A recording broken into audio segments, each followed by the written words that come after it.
So after Friday's Dow Jones reaction, जो America में black Friday बोल सकते हैं, वैसे ही शायद इंडियन मार्केट्स में भी मंडे को होगा, ऐसे सभी को लग रहा है। सो हम डिस्कस करेंगे और देखेंगे कि सच में निफ्टी कौन से लेवल पे है और डाउ जोन्स कौन से लेवल पे है। तो हम स्क्रीन शेयर करना चालू करते हैं। स्क्रीन शेयर हो रहा है क्या? Yes. ओके Oh, ओके, चलो। So will go with Dow Jones first. Dow Jones का चार्ट देख लेते हैं।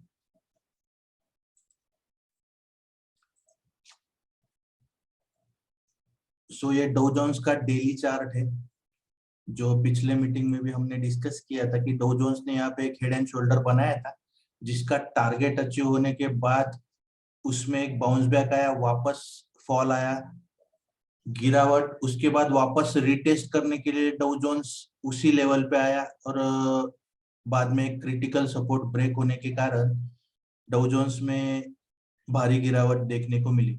और डाउ जोन्स का जो एक अच्छा सपोर्ट था 30,140 का, वो ऑलमोस्ट परसों एक ही दिन में ब्रेक हो गया। और यहाँ पे आप देख सकते हैं कि डाउ जोन्स ने लास्ट के 1 आवर में एक अच्छी रिकवरी दिखाई थी। और अगर हम देख सकते कि यहाँ पे एक डाउ जोन्स ने गैप छोड़ा हुआ है, तो शायद वो इस बार वो गैप फिल कर सकता है। यहाँ से इमीडिएटली अभी 3-4 दिन रेड कैंडल आने के बाद यहाँ पे एक बाउंस बैक एक्सपेक्टेड है, लेकिन फिर भी बाउंस बैक आने के बाद भी डाउ जोन्स निगेटिव टेरिटोरी में ही रहेगा, इसलिए इमीडिएटली बाय करने की सलाह नहीं रहेगी।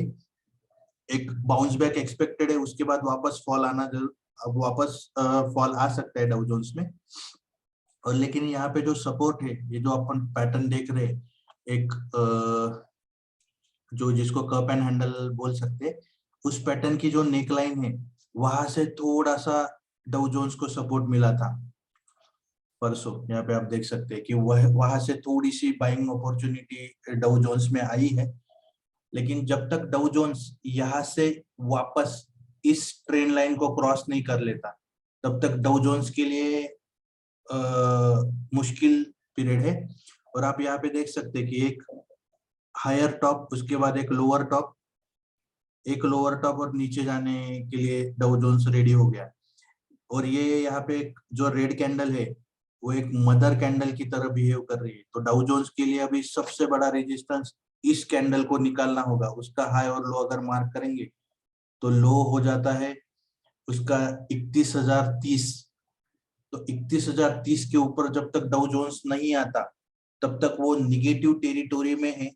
31,030 के ऊपर आने के बाद वो न्यूट्रल एरिया में आ जाएगा, और जब वो इस कैंडल के हाई को क्रॉस कर लेगा 31,998, मतलब 32,000 के, तभी डाउ जोन्स एक पॉजिटिव टेरिटोरी में एंटर कर पाएगा। तो अभी भी यहाँ से आप देख सकते हैं कि लोअर लो बनते जा रहे हैं डाउ जोन्स में।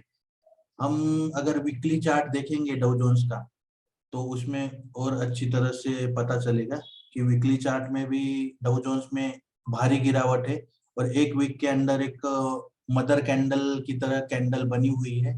तो ये कैंडल भी डाउ जोन्स को परेशान करने वाली है। डाउ जोन्स की तरह ही बड़ा इंडेक्स जो अमेरिका का है, नैस्डैक, उसको एक बार देख लेते हैं, जो हमारे लिए आईटी सेक्टर के लिए इंपॉर्टेंट रहेगा। नैस्डैक में भी परेशानी अभी भी जारी है। नैस्डैक ने भी, हमने जो डायग्राम बनाई थी, उसका एक सपोर्ट वापस वो तोड़ के नीचे आया है। यहाँ पे ग्रीन कैंडल जो दिखा रहा है वो रिटेस्ट दिखा रहा है, और जैसे ही उस ग्रीन कैंडल का लो ब्रेक हुआ तो भारी गिरावट नैस्डैक में एक्सपेक्टेड थी। ये हमने लास्ट जूम मीटिंग में डिस्कस किया था।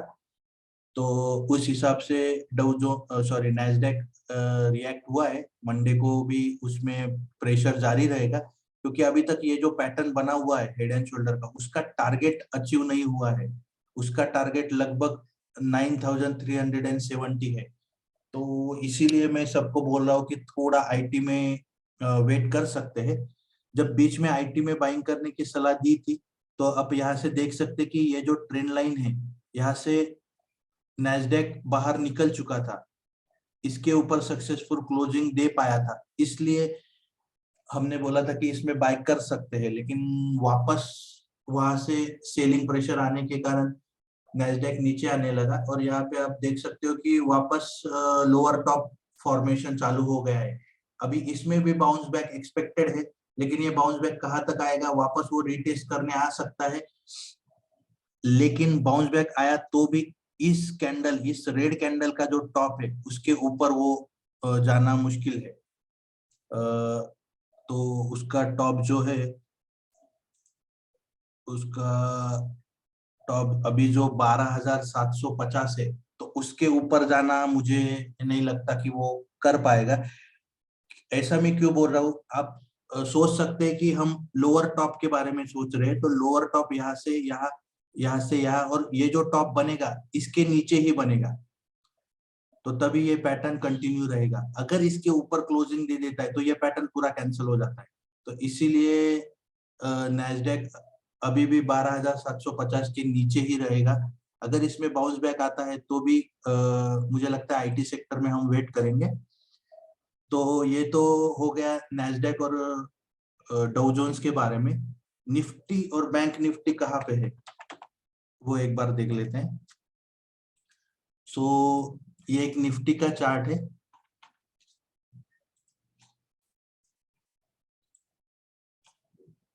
हमने इसको पिछले मीटिंग में बनाया था, इसको हटा देते हैं, ये सब ड्राइंग्स हटा देते हैं, सो दैट न्यू कमर्स लोगों जो भी है उनको अच्छे से समझ में आएगा। तो दो चीजें यहाँ पे हमें एक्सपेक्टेड थी पिछले हफ्ते में। अगर निफ्टी इस ट्रेंड लाइन को सक्सेसफुली क्रॉस कर देता, जो कि उसने किया था, तो आप देख सकते हैं कि यहाँ से बाउंस बैक मिला था, वापस गिरावट हुई। यहाँ पे एक अच्छा कंसोलिडेशन जोन निफ्टी को मिला था, एक बढ़िया कंसोलिडेशन जोन बोल सकते हैं। और जैसे हम डिस्कस कर रहे थे कुछ मीटिंग से, कि अगर किसी भी शेयर को या निफ्टी को किसी ट्रेंड लाइन को निकालना है या किसी बड़े रेजिस्टेंस को निकालना है, तो उससे पहले एक बढ़िया पैटर्न बनाना जरूरी है, या तो बढ़िया कंसोलिडेशन होना जरूरी है। यहाँ पे दो तीन पैटर्न उस टाइम पे बन रहे थे। एक तो फ्लैग बन रहा था जिसका ब्रेकआउट भी मिला था, लेकिन ऊपर से सेलिंग प्रेशर आने के बाद उसमें गिरावट चालू हो गई। और जो कि हमने पिछले मीटिंग में एक डिस्कस किया था कि आप यहाँ पे अगर एक पैटर्न ऑब्जर्व कर रहे हो, डार्क क्लाउड कवर, तो जब भी निफ्टी इस लेवल से गिरा है, ऑलमोस्ट हर बार उसने कुछ ना कुछ पैटर्न बनाने की कोशिश की है, कुछ ना कुछ कैंडल पैटर्न बनाने की कोशिश की है। यहाँ पे आप देख सकते हो, यहाँ पे बियरिश इनगल्फिंग नहीं था, यहाँ पे बियरिश इनगल्फिंग था, यहाँ पे भी बियरिश इनगल्फिंग था। तो जैसे ये पैटर्न फॉर्म होना चालू हुआ था, उस दिन मैंने कुछ दोस्तों को बताया था शायद निफ्टी में गिरावट हो सकती है। और आप देख सकते हो कि यहाँ से गिरावट होने के बाद वापस एक लोअर टॉप बना है, ये टॉप क्रॉस नहीं हो पाया। तो जैसे हमने पिछली मीटिंग में डिस्कस किया था कि अगर निफ्टी ये टॉप को क्रॉस कर लेता है तो हम अप ट्रेंड में चले जाएंगे। और उस दिन शायद ये ग्रीन कैंडल थी पिछले हफ्ते में जब हम डिस्कस कर रहे थे, तो हमें लग रहा था कि ये शायद ये इस तरह कफ और हैंडल बन सकता है ऊपर अगर निफ्टी निकलता है तो। लेकिन लगातार 3 दिन गिरावट होने के कारण निफ्टी वापस उसी ट्रेंड लाइन के नीचे आ चुका है। अभी यहाँ से पॉसिबिलिटीज क्या है वो डिस्कस करते हैं। और जैसे कि डॉक्टर आशुतोष सोनोने सर ने भी ग्रुप में डाला था कि एक डाइवर्जन पैटर्न निफ्टी बना रहा था, जिसका इफेक्ट तो पहले आ चुका है। लेकिन इस बियरिश कैंडल की वजह से थोड़े से मैथमेटिकली चेंजेस हो चुके हैं।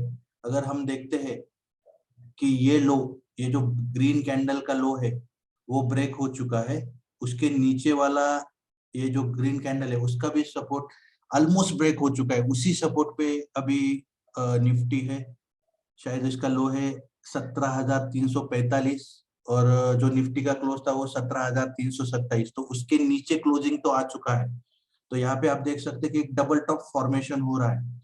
अगर आप यहाँ पे डबल टॉप का टारगेट निकालोगे, आप खुद निकाल के देख सकते हो, तो यही ट्रेंड लाइन वापस वो टारगेट आ रहा है। और वो किस की ट्रेंड लाइन है, ये जो आपने inverse head and shoulder pattern बनाया था, जिसका टारगेट अचीव हो चुका था, उसके बाद वो रीटेस्ट नहीं करने आया था। मैंने आपको पिछले 2-3 वीडियोज में बताया था, अगर कोई शेयर ब्रेकआउट देके ऊपर जाता है तो उसको रीटेस्ट करना जरूरी है। अगर ब्रेकआउट मिलता है यहाँ से निफ्टी रीटेस्ट करता और फिर ऊपर जाता, तो शायद निफ्टी इस रेजिस्टेंस को क्रॉस कर लेता। लेकिन ये वन वे रैली हो गई, वन वे रैली होने के बाद वो रीटेस्ट करने आया नहीं, तो शायद इस बार इस डबल टॉप पैटर्न के कारण अभी वो रीटेस्ट वापस होगा। तो हमारे लिए सबसे बढ़िया सपोर्ट जो निफ्टी के लिए अभी है, तो वो है 16,700 का। अगर आप यहाँ पे देखते हो, जब ये ग्रीन कैंडल है, तो ये ग्रीन कैंडल का जो लो है वो मार्क कर लेते हैं एक बार। मुझे लगता है लो है 17,160 का। तो यहाँ पे निफ्टी को थोड़ा बाउंस बैक मिलने के चांसेस है। लेकिन जैसे मैं बोल रहा हूँ कि जब तक ये टॉप क्रॉस नहीं होता, लोअर टॉप, क्योंकि यहाँ से जो टॉप बना है, ये टॉप को अगर निफ्टी क्रॉस नहीं करता, तब तक हम बियरिश ट्रेंड में ही रहेंगे। तो जो भी लोग नए पोजीशन ले रहे, वो ध्यान से सुनिए। जब तक हम इस टॉप को क्रॉस नहीं करते, तब तक कोई भी निफ्टी में लॉन्ग पोजीशन नहीं बनाएगा। अभी फिलहाल यहाँ से बाउंस बैक एक्सपेक्टेड है, बाउंस बैक, क्योंकि 2-3 दिन गिरावट होने के बाद बाउंस बैक एक्सपेक्टेड है। कल शायद निफ्टी यही पे खुलेगा 17,150। अगर हम अपना टेलीग्राम चैनल देखेंगे, तो मैंने 7 दिन पहले निफ्टी का लेवल डाला हुआ था कि 17,150 तक निफ्टी आने वाला है, क्योंकि ऑप्शन चेन वो सब चीजें दिखा रहा था। तो शायद निफ्टी कल इधर ही खुल सकता है और यहाँ से थोड़ा सा बाउंस बैक एक्सपेक्टेड है। लेकिन जब तक हम इस टॉप को क्रॉस नहीं करेंगे, जब तक हम इस निफ्टी के इस टॉप को क्रॉस नहीं करेंगे 17,900 के, तब तक हम बियरिश ट्रेंड में हैं। तो मुझे लगता है हम वेट करेंगे। हम निफ्टी में लॉन्ग पोजीशन कोई नहीं बनाएगा।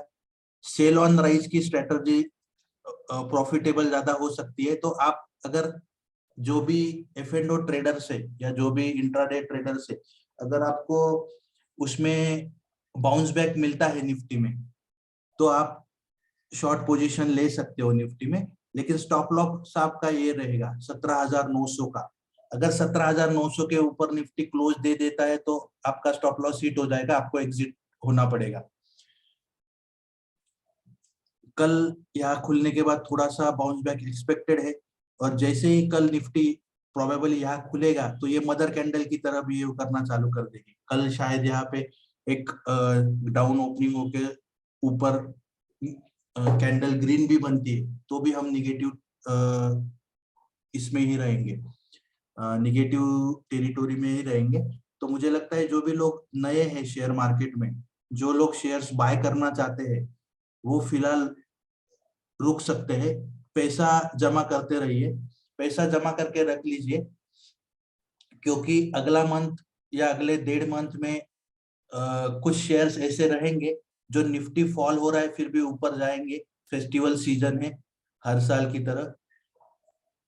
निफ्टी अभी भी लॉन्ग टर्म में, अगर आप मुझे पूछोगे, लॉन्ग टर्म में निफ्टी अभी भी अप ट्रेंड में है। मैं शॉर्ट टर्म के बारे में आपसे बात कर रहा हूँ। निफ्टी अभी भी लॉन्ग टर्म में अप ट्रेंड में है, क्योंकि जब तक हम ये लो क्रॉस नहीं करेंगे, हम लॉन्ग टर्म के इसमें नहीं जाएंगे, लॉन्ग टर्म के निगेटिव ट्रेंड में नहीं जाएंगे। तो 15,200 का जो लो बनाया था, जब तक ये नहीं टूटता, तब तक हम निफ्टी के लॉन्ग टर्म के हिसाब से हम अप ट्रेंड में हैं। शॉर्ट टर्म के लिए निफ्टी में करेक्शन एक्सपेक्टेड है, और करेक्शन कहाँ तक एक्सपेक्टेड है, जैसे हमने डिस्कस किया 17,150, नेक्स्ट लेवल रहेगा 17,000 और 16,900। तो जैसे ही बाइंग अपॉर्चुनिटी आएंगी, तो बाइंग अपॉर्चुनिटी में मैं आपको अपडेट करता रहूंगा टेलीग्राम चैनल पे। निफ्टी बैंक देख लेते हैं। तो व्यू आपको शायद समझ में आ गया होगा। शॉर्ट टर्म के लिए निफ्टी निगेटिव ट्रेंड में है। हमारा पहला टारगेट 17,150 है, शायद कल निफ्टी वहीं पे खुलेगा। दूसरा टारगेट 17,000 है, तीसरा टारगेट 16,700 है। अगर निफ्टी 16,700 तक आता है तो मोस्टली वहां पे हमें 30% पैसा डाल देना चाहिए। जो लोग 3-4 साल के माइंडसेट से शेयर मार्केट में आए हुए हैं उनके लिए एक बढ़िया अपॉर्चुनिटी रहेगी, क्योंकि अगर यहाँ से निफ्टी ऊपर चला जाता तो अभी भी कुछ शेयर्स हाई वैल्यूएशंस पे है।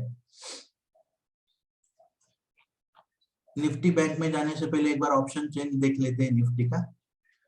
तो ये जो भी नए लोग हैं वो सिर्फ सुनते रहिए, ये एफएलओ मार्केट के लिए ऑप्शन चेन डेटा इसको कहा जाता है।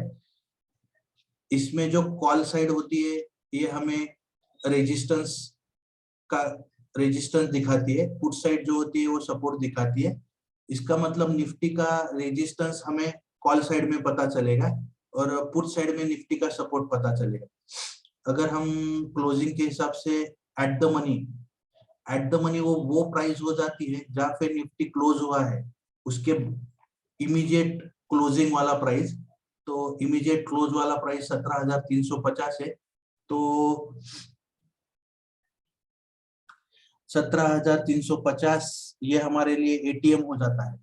तो अगर आप देख सकते हैं निफ्टी के लिए सबसे बड़ा रेजिस्टेंस 17,500 पे ही आ गया है। अगर हम चार्ट में वापस जाते हैं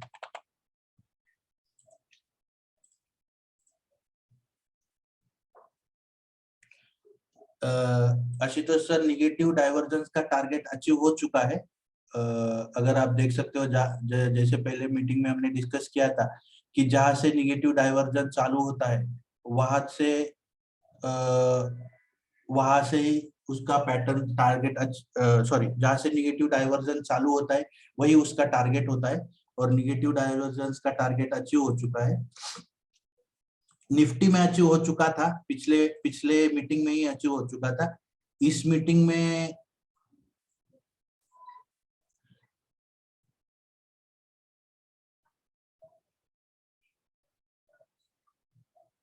यस, तो यहाँ से टारगेट अचीव हो चुका है डाइवर्जेंस का।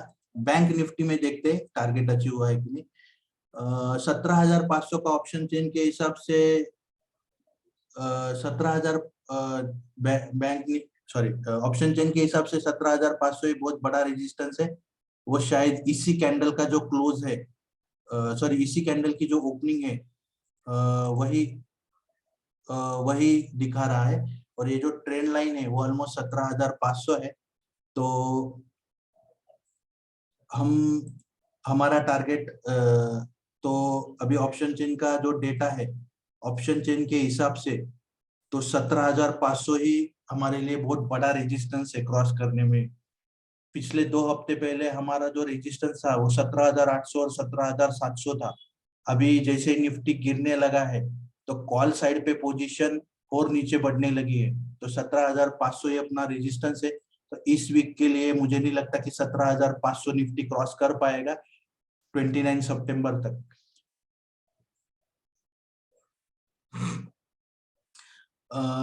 सपोर्ट लेवल देख लेते हैं।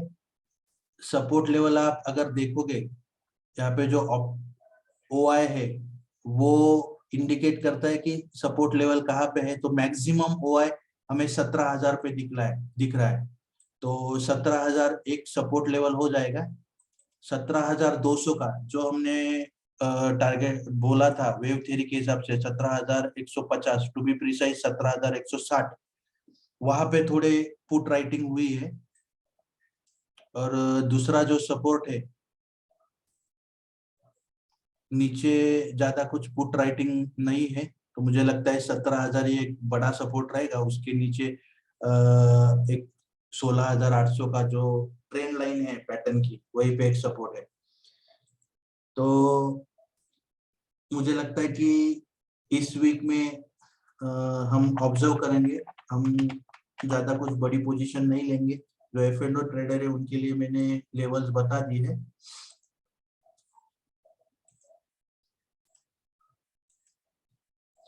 और यहाँ पे अगर डाइवर्जन आशुतोष सर आप देख सकते हो, यहाँ से चालू हुआ था डाइवर्जेंस, वहीं पे बैंक निफ्टी अभी आया है जहाँ से डाइवर्जन चालू हुआ था, तो वहां पे बैंक निफ्टी अब भी आया है। तो पिछले हफ्ते हफ्ते हम इस ग्रीन कैंडल पे थे, तभी हमने बता दिया था कि निफ्टी बैंक निफ्टी को ये क्रॉस करना मुश्किल है। तो बैंक निफ्टी अच्छे इसमें था, अप ट्रेंड में था, लेकिन लगातार 3-4 दिन की गिरावट के कारण बैंक निफ्टी भी निगेटिव ट्रेंड में, शॉर्ट टर्म के निगेटिव ट्रेंड में आ चुका है। और अगर आप देख सकते हो कि ये जो सपोर्ट है, ये जो प्रीवियस हाई टॉप था, उसका सपोर्ट अभी बैंक निफ्टी ने लिया हुआ है। उसके बाद वाला सपोर्ट ये टॉप रहेगा, और जो फिबोनाची हमने डाला हुआ है हाई से लेके लो तक, उसके हिसाब से यहाँ पे एक सपोर्ट बनता है 27,800 के करीब। तो हमारे लिए ये जो जोन है वो एक बैंक निफ्टी का सपोर्ट जोन है, 37,800 और 38,770। ये एक सपोर्ट जोन है। मैक्सिमम गिरावट मुझे लगता है बैंक निफ्टी में 36,700 तक हो सकती है, ये मैक्सिमम गिरावट है। क्योंकि वहां पे आप देख सकते हो कि 200 दिनों का जो मूविंग एवरेज है वो भी वहां पे सपोर्ट करेगा, और 100 दिनों का मूविंग एवरेज भी आगे बढ़ते हुए वहां तक आ जाएगा। यहाँ पे देख सकते हो पर्पल कलर की जो लाइन है वो 200 दिनों का मूविंग एवरेज है, एक्सपोनेंशियल मूविंग एवरेज। तो वो सबसे बड़ा सपोर्ट रहेगा बैंक निफ्टी के लिए 36,750। और वहीं पे शायद 1-2 दिनों में 100 मूविंग डेज भी आ जाएगा। और दूसरी चीज है कि ये जो पैटर्न बनाया था बैंक निफ्टी ने, उसकी नेक लाइन भी वही वहां तक आ जाएगी, तो 50% का सपोर्ट रहेगा। तो मुझे लगता है कि Nifty bank Nifty short term के लिए अभी भी निगेटिव जोन में है। किसी ने तो आई आई एक शेयर के बारे में डाला था, जिनकी भी शेयर्स के रिलेटेड क्वेरीज है वो अपने चार्ट बॉक्स में डाल सकते हैं। आईएक्स में मुझे नहीं लगता कोई एंट्री करने वाली अभी फिलहाल बात है, क्योंकि जो हमने पैटर्न बनाया था उसका ऑलरेडी निगेटिव ब्रेकआउट हो चुका है। अगर आईएक्स का चार्ट हम देखते हैं, कि ये चार्ट हमने पिछले 1-2 मीटिंग में कभी तो डिस्कस किया था, इसको थोड़ा सा हटा देते फिबोनाची को।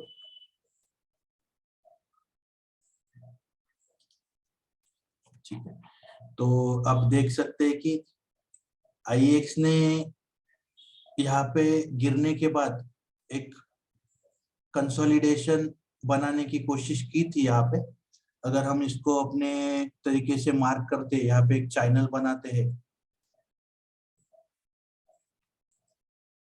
तो अगर ये हमारा चैनल बन जाता है, तो इस चैनल का, जैसे हम डिस्कस करते आ रहे हैं, इस चैनल का हाई और लो हमारे लिए इम्पोर्टेंट हो जाता है। तो इस कंसोलिडेशन में बाइंग एडवाइस नहीं होती, इसमें कहीं पे भी ब्रेकआउट हो सकता है। और अगर आपने देखा तो इसका ब्रेकआउट नीचे की तरफ हुआ है। तो अगर ये ब्रेकआउट नीचे की तरफ हुआ है तो हमें रुकना चाहिए। आईएक्स में सपोर्ट वगैरह अभी ढूंढना मुझे नहीं लगता अच्छी बात है। हम रुकेंगे आईएक्स में। यहाँ पे अगर हम फिबोनाची डाल के थोड़ा सपोर्ट देखने की कोशिश भी करते हैं, अभी भी वो इस लाइन को क्रॉस नहीं कर पाया है। वही ऑलमोस्ट वही जोन आ रहा है जहाँ पे हमारा चैनल बन के आ रहा है, वहां पे सेलिंग प्रेशर अभी भी है। तो जब तक आईएक्स इस लेवल को 181 के लेवल को क्रॉस नहीं कर लेता और वहां से ऊपर ट्रेंड करना चालू नहीं कर देता, तो आईएक्स में बाइंग एडवाइजेबल नहीं है। आई डोंट नो किसी के पास वोल्टास का शेयर है क्या? अगर किसी के पास वोल्टास का शेयर है तो ही हम डिस्कस करेंगे वोल्टास के बारे में। नहीं तो हम जो अपने अच्छे वाले शेयर है, इंडिया विक्स के बारे में मैं कुछ बताना चाहता था। इंडिया विक्स आपको मनी कंट्रोल पे ये इंडेक्स मिल जाता है, ये वोलेटिलिटी इंडेक्स है। जब तक ये वोलेटिलिटी इंडेक्स 20 के ऊपर रहता है तो मार्केट में बाइंग एडवाइजेबल नहीं होता है। शॉर्ट टर्म में वोलेटिलिटी ज्यादा होने के कारण सब लोग बोलते हैं कि वोलेटिलिटी इंडेक्स को कूल होना जरूरी है। तो आइडियल वोलेटिलिटी इंडेक्स 15 के नीचे चाहिए, 10 और 15 के बीच में। तो वहां पे अप ट्रेंड पॉसिबल हो सकता है, लेकिन अभी वोलेटिलिटी इंडेक्स 20.59 है, तो मुझे लगता है कि वोलेटिलिटी ज्यादा होने के कारण हम लोग निफ्टी और किसी नए शेयर में बाइंग इमीडिएटली एडवाइस नहीं करेंगे। तो मुझे लगता है कि ऑलमोस्ट हमने अभी टाटा पावर किसी ने तो डाला है,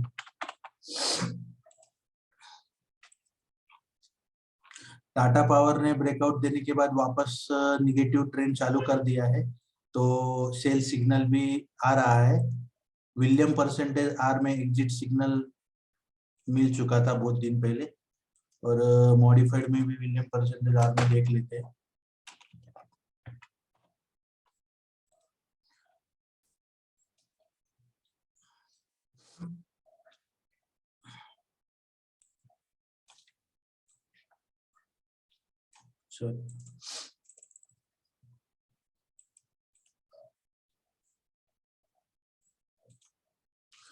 तो